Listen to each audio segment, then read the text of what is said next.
প্রহ্লাদ, আজ তোর ধৃষ্টতার শেষ সীমা। কোথায় তোর সেই হরি? পিতা, হরি সর্বত্র বিদ্যমান।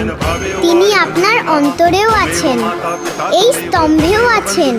তবে কি এই জড় পাথরের স্তম্ভেও? হ্যাঁ পিতা।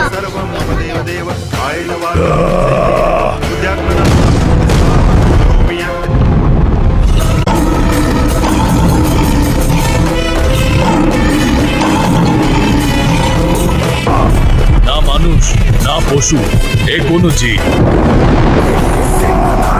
এ মূর্খ অসুর! এখন দিনও নয়, রাতও নয়, এটি সন্ধ্যা। আমি ঘরের ভেতরেও নই, বাইরেও নই, চৌকাঠে। নৃসিংহদেব!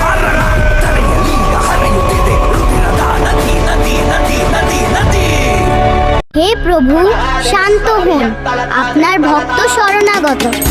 ভক্তের ডাকে আমি সর্বদা উপস্থিত।